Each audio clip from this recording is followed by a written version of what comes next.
Mga boss, meron tayong Mio Sport Mio Sol.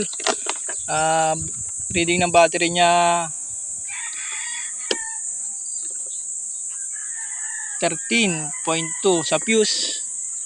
Yan, okay din naman yung sa fuse. Parehas meron.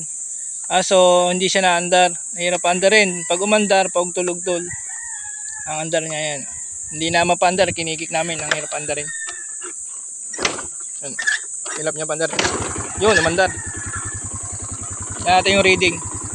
Umandar. Yan. Rebulas yung mga parikoy.